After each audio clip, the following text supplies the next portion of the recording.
It's money that makes the world go round, boy. Money doesn't grow on trees. No money, no problems. Money is the root of all evil. Where did money come from?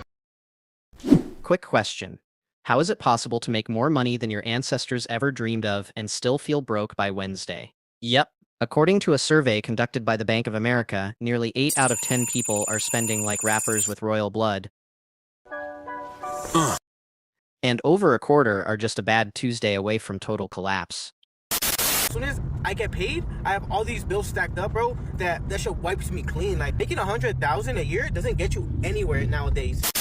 To say that I'm completely broke now is an understatement. When I was in middle school, a song came out called Mo Money, Mo Problems. And I think that that's true. Your problems scale. You still are dealing with a finite number every month. Your worries, your anxiety, your budget scales to that. You still are dealing with a ceiling.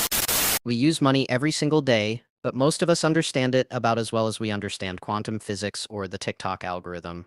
Money is like oxygen. You don't think about it until you are gasping for it. And I need some money right now. Here. Here's the kicker. How we think about money affects who we marry, where we live, the jobs we take, the risks we avoid, the dreams we delay, and schools? Oh, they've taught us everything, except how not to drown in debt. We've been drowning in debt for months. Get ready for the adventure. It's about to get mysterious because we are jumping headfirst into a portal of forgotten scrolls, ancient trade deals, and shiny coins as we explore the origin of money. Money. The thing we chase, the thing we fear, the thing we fight over. So, what is it, exactly? Money. A medium of exchange, a unit of account, a store of value. Wow, so elegant, so simple, so totally made up. That's right, money is a shared illusion, a mass hallucination. If society collectively decided tomorrow that bananas were currency, you'd suddenly see people mugging monkeys. You've probably heard this charming story. Before money, humans just bartered. 10 goats for your cousin's sandals?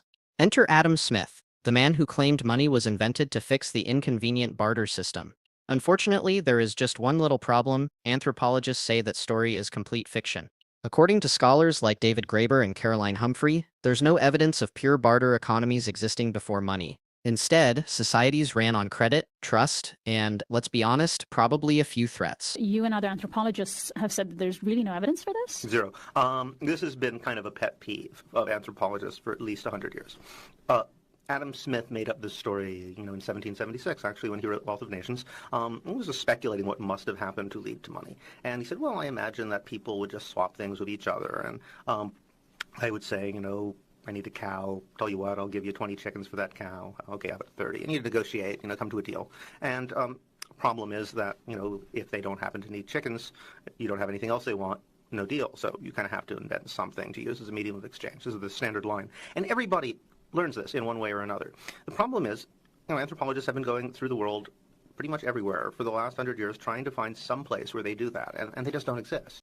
Actual records show that money didn't evolve after barter. It emerged alongside writing in Mesopotamia around 3000 BCE. They weren't swapping chickens, they were logging IOUs, because even ancient Sumerians knew people conveniently forget to pay back lent wheat. Hey, you forgot to pay your bill. Even if barter had been a thing, it had some tragic flaws, like the double coincidence of wants. One would scream in the market, I have fish, you have boots, trade? While the other respond, I'm vegan. Early humans tried commodity money, shells, salt, cattle, even axe heads. Great, until you realize cows don't fit in pockets and salt melts in the rain. Eventually, Asia Minor and China got tired of schlepping livestock and created coins during the Bronze Age. Enter rulers who promptly realized, hey, if I mix my silver with garbage metals, I can make more coins and keep the shiny stuff for myself. Let's just say it didn't end well. Fast forward to China, 7th century, they invented paper money. Lightweight, stackable, burnable. Marco Polo brought the idea to Europe, and of course, Europeans did what they do best, stole it, and claimed they invented it. Eventually the world said, alright, let's just agree that gold equals wealth. Thus, the gold standard was born. $10 million worth of gold bullion is being carefully guarded. Everything was great until the Great Depression of 1929. Markets collapsed, banks died, breadlines became the new brunch. In 1971, President Nixon looked at the gold standard and said, nah, boom, fiat currency. I have directed Secretary Connally to suspend temporarily the convertibility of the dollar into gold or other reserve assets, except in amounts and conditions determined to be in the interest of monetary stability and in the best interest of the United States. Translation: your money is now backed by vibes. Then came plastic, and digits, and debt. Suddenly, you didn't need money, just the illusion of it on a screen. The house of cards inexorably fell again in 2008 due to the infamous recession. Wall Street played Monopoly with your mortgage. The banks bet wrong. You lost your home, they got bonuses. My house is gone! Enter Bitcoin, created in 2009 by someone? No one knows. Could be an AI, could be your neighbor. Crypto promised freedom, until it became another playground for rich guys and pyramid schemes. Every shift in the history of money? More power, in fewer hands. From kings to banks to, now, centralized tech giants. Today, money is a floating abstraction backed by your belief in it, your job, your landlord, and a server in a bank you'll never visit. All thanks to school failing to teach you how money works and how to rationally relate to it. You spent 12 years in school learning the mitochondria is the powerhouse of the cell, but nobody bothered to explain what the hell money even is. Luckily, that diploma makes a great paperweight while inflation eats your savings alive. Ever thought banks just lend out the money people deposit? That's adorable. Here's the truth. Banks create money out of thin air. It's called fractional reserve banking. Let's say you deposit $1,000. The bank keeps a tiny bit, like 10%, then lends out the rest. That $900 gets deposited again. Lend. Deposit. Repeat. Ta-da! We just made 10 grand out of your sad little thousand. They say prices are rising. Wrong. Your money is just worth less. Inflation isn't when eggs go up. It's when your paycheck quietly goes down in value. But sure, let's keep blaming supply chain issues. Every dollar you have was born in debt. Literally, when the government or banks create money, they don't just print it, they lend it with interest. So for every dollar in the system, there's more than $1 of debt. You'd need more money to repay it than actually exists. It's like a financial escape room, except the door is welded shut. Governments manage the economy using two tools: fiscal policy, i.e. spending and taxes, and monetary policy, which is interest rates and printing money. Translation: they spend like drunk pirates, then raise taxes and print money to fix what they broke. You are drunk! I've actually never been that drunk. When new money enters the system, it doesn't go to you, it goes to banks, corporations, and investors. This is the Cantillon effect. Those closest to the money printer benefit first, while everyone else plays catch-up with their rent. Central banks use interest rates to steer the economy, like they're driving a clown car on fire.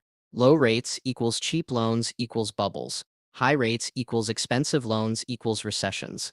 Welcome to the monetary roller coaster. No seatbelts provided. Here's a fun fact: inflation is a hidden tax. When your money loses value, the government's debts get easier to pay off, and your savings quietly vanish. So technically, thanks for your donation. The wealthy don't save money. They buy assets, stocks, real estate, businesses. Cash is like ice in the sun. Assets are like freezers.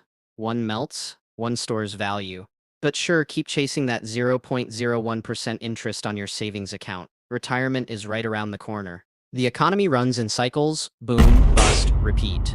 Why? Because manipulating interest rates and printing money creates fake highs, followed by very real lows. Now you know why school didn't teach this stuff. It's hard to manage obedient workers when they understand the rules of the game. Those are the rules of the game. A couple of years ago, I read Rich Dad, Poor Dad. Yeah, I know, basic. But one line stuck. Robert Kiyosaki said his poor dad, his actual biological father, made money decisions based on emotion, while his rich dad, a mentor, made them based on reason. That's when it hit me. My financial role model growing up was basically a walking emotion bomb. Our attitudes about money don't start with bank accounts. They start with bedtime stories, or more accurately, arguments over bills behind closed doors.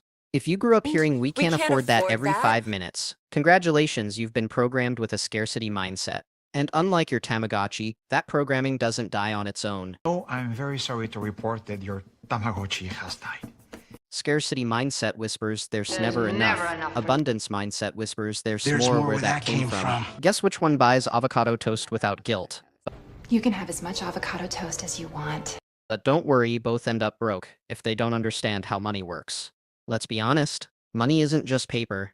It's how we measure success, self-worth, and Instagram value. Because nothing says personal growth like going into debt to look richer than your ex. Fascinated by that creature. Richer than me. Fear is great for running from tigers.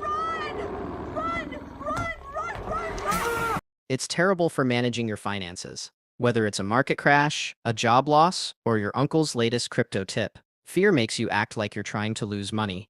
You don't need that $900 phone upgrade, but your brain says, ooh, dopamine. Delayed gratification is like kale, good for you but deeply unpopular. I'll eat your stupid kale. Your brain has built-in bugs.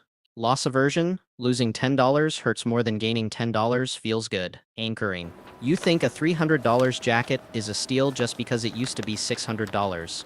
Confirmation bias, you Google why Tesla stock will explode after already buying it. Deep down, you might believe money is evil. Rich people are selfish, or success makes you a sellout. These are called money scripts, and if you don't rewrite them, they'll ghostwrite your financial future. Sad? Buy something. Happy? Celebrate with spending. Lonely? Hello, online shopping. Fun fact, dopamine hits from purchases fade faster than your paycheck clears. But hey, at least your fridge is full of regret. Damn it, why is this fridge always so full? Remember, you're comparing your behind the scenes to their filtered flex? Social media doesn't show overdraft fees, just beach views and brunch? Money problems don't just keep you up at night, they physically wear you down. Chronic stress from debt has been linked to anxiety, depression, insomnia, and yes, emotional spending. The circle of financial doom. Here's the truth. Your psychology around money can either be your superpower or your sabotage. Until you understand the wiring in your own brain, no amount of budgeting apps or crypto plays will fix it. But now that you see the madness, let's talk about how to escape it. In the final chapter, we'll challenge everything you thought you knew and lay out the shift that the top 1% already made a long time ago. Okay, so far we've exposed money's history, debunked the lies you were taught, and dissected your financial trauma like a dollar store therapist. Now what? Cry? Sure, but then we shift. Let's get one thing straight. If you're always thinking, what can I buy? Congratulations, you're a consumer, and society loves you for it. Ads are literally made for your type. But if you want to play in the big leagues, you start asking, what can I own? That's the investor mindset. It's less fun at first, but way more fun when your money starts working harder than you do. Financial literacy isn't a luxury. It's survival gear. Learn about assets, liabilities, compound interest, and how not to get scammed by people selling passive income courses from their mom's garage. You've been living in my garage? Before we talk about getting rich, let's talk about not getting wrecked. An emergency fund is the financial equivalent of wearing pants. It's basic, but oddly neglected. Want to impress your future self? Buy assets. That means things that put money into your pocket. Real estate, stocks, businesses. Cash-flowing YouTube channels, not NFTs of a pixelated raccoon, sorry. If your entire income depends on one job, that's not income, that's financial Russian roulette. Russian roulette is not the same without a gun. The rich don't work 9 to 5. They build income ecosystems.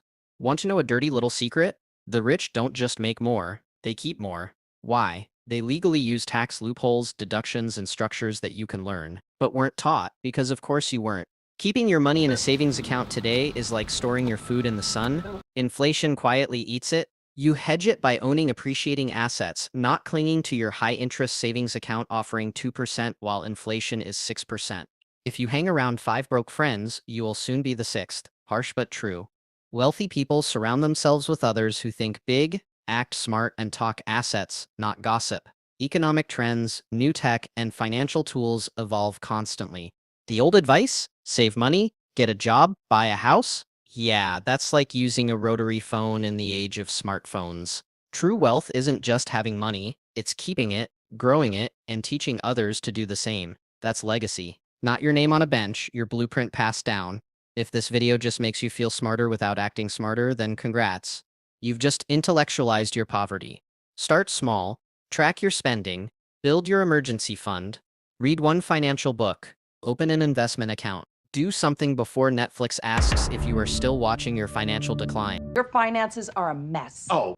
Hope you've learned something, but just in case you forgot, the summarized version of this video would sound something like this. Most people are broke and confused. Money is a man-made illusion with a shady backstory. The economy is rigged, but not in your Econ 101 textbook. Your childhood messed up your money mindset. You can fix it, but only if you stop being passive.